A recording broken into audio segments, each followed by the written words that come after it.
வணக்கம், நலம் தானா வியூவர்ஸ். இன்றைக்கி கலத்தப்பம்னு கேரளா டிஷ்ஷு செய்ய போகிறோம். இது ஸ்நாக்ஸ் மாதிரியும் சாப்பிட்டுக்கலாம், காலையில் டிஃபனுக்கும் இதை சாப்பிட்டுக்கலாம்.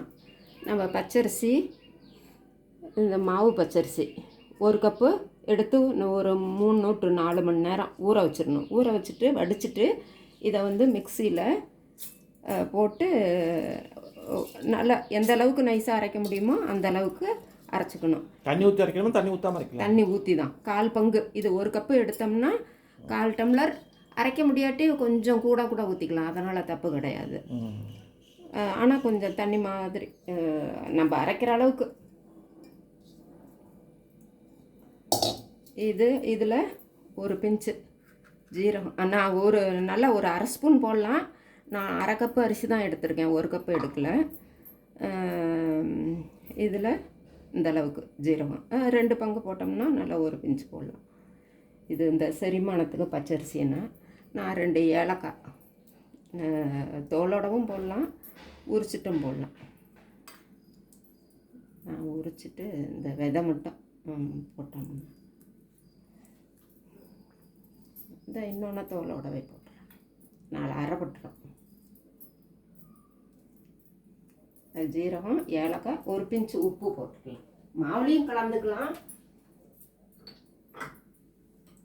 இந்த இனிப்பு தூக்கி கொடுக்கறதுக்கே கொஞ்சம் உப்பு போடுவோம் இல்லையா, சும்மா ஒரு பிஞ்சு, அவ்வளோதான். இதை 1/4 டம்ளர், நான் 1/2 கப்பு எடுத்திருக்கேன். 1/4 கப்பு தண்ணி.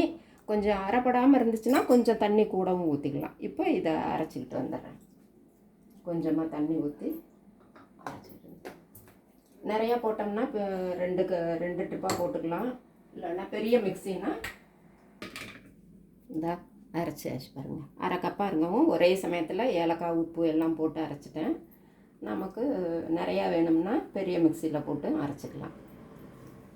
இதை ஒரு பாத்திரத்தில் ஊற்றி வச்சுக்கலாம்.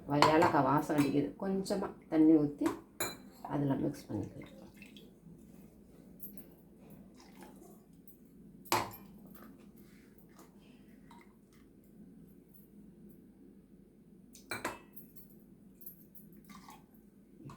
இப்போ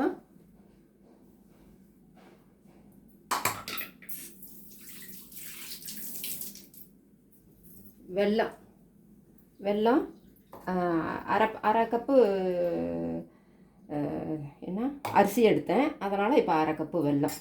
இப்போ இதில் 1/4 கப்பு தண்ணி, பாதிக்கு பாதி. இது 1/4 கப்பு தண்ணி ஊற்றி இதை சும்மா பாகெல்லாம் காய்ச்ச வேணாம், மெல்ட் ஆனிச்சுன்னா போதும். மெல்ட் ஆகி சூடாரணே இதில் ஊற்றி கலந்து ரெடியாக வச்சுக்கணும். நல்லா கரைஞ்சி நல்லா சூடேறி ஒரு கொதி அந்த உடனே இந்த மாவில் சூடாக ஊற்றி கலந்துட வேண்டியது.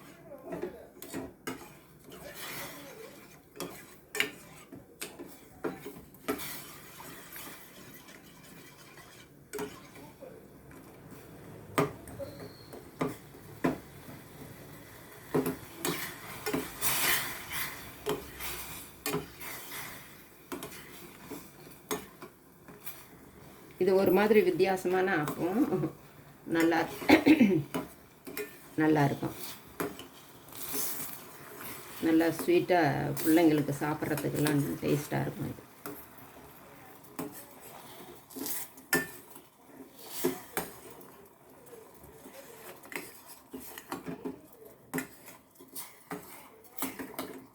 சூடாக இதை ஊற்றிடணுமா?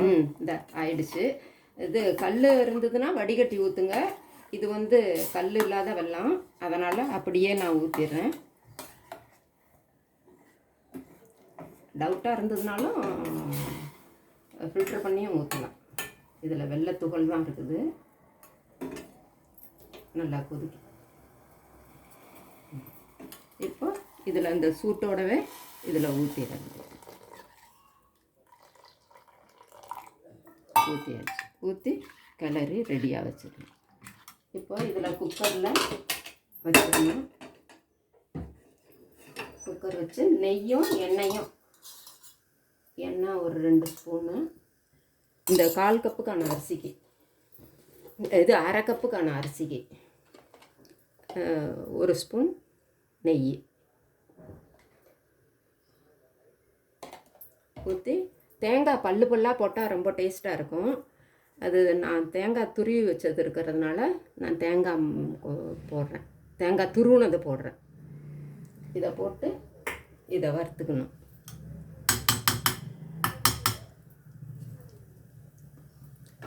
காமிக்கட்டுமா? இது கொஞ்சம் சவக்க வறுத்துறாங்க.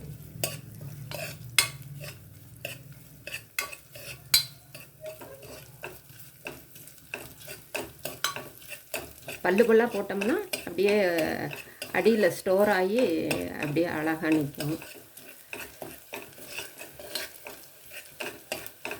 இதில் நமக்கு வேணும்னா கொஞ்சம் ஆப்ப சோடா போட்டோம்னா கொஞ்சம் சாஃப்டாக கிடைக்கும்.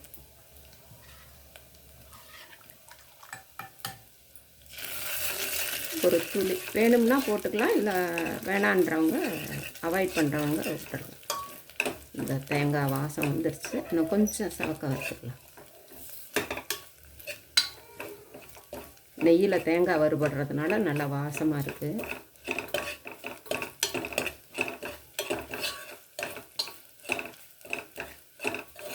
கேரளாக்காரங்களுக்கு அரிசியும் தேங்காயும் தான் அவங்களுக்கு. அவங்க அந்த ஊர் அரிசி போடுவாங்க. நம்ம ஊரில்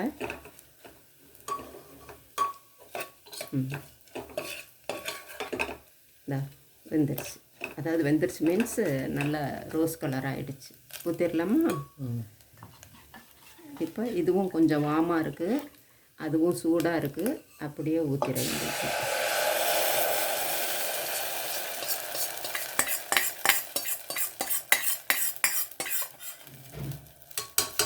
கலக்க கூட வேண்டியதில்லை, அப்படியே விட்டுட்டு இது குக்கர் மூடி ஆவி வந்தவுடனே வெயிட் போட்டு ஒரு 13 to 15 நிமிஷம் 5 நிமிஷம் சிம்லேயே வேகணும்.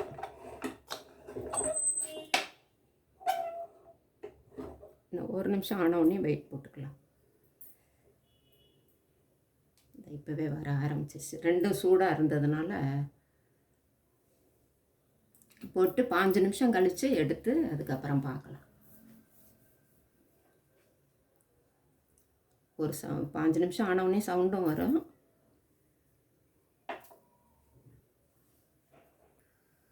ஆவி வந்துருச்சு.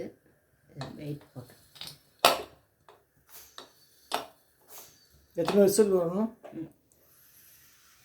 நல்லா சிம்மில் ஒரு 15 நிமிஷம் வச்சுருக்கோம். எத்தனை விசில் வரணும்? விசில் ஒரு 3 விசில் வரலாம். சிம்மில் வச்சோம்னா விசில் கூட டக்கு டக்குன்னு வராது. 3 விசில் வரணும். கலத்தப்பம் ரெடி ஆயிடுச்சு. இப்போ இதை எடுத்து தட்டில் வச்சு பீஸ் போட்டு சாப்பிட வேண்டியது தான். மேலே தேங்காய் பல்லாக போட்டிருந்தா மேலே அப்படி இப்படியே டெக்கரேஷன் பண்ணாப்பில் இருந்திருக்கும். நான் பூ போட்டதுனால அப்படியே லேசாக வெள்ளை வெள்ளையாக மட்டும் தெரியுது. நீங்களும் செஞ்சு பாருங்கள். கலத்தப்பம் ரொம்ப டேஸ்ட்டாக இருக்கும். நலம் தானா சேனலுக்கு சப்ஸ்கிரைப் பண்ணுங்கள், பெல் பட்டனை ப்ரெஸ் பண்ணுங்கள். வேறு ஒரு வீடியோவில் பார்க்கலாம். தேங்க்யூ.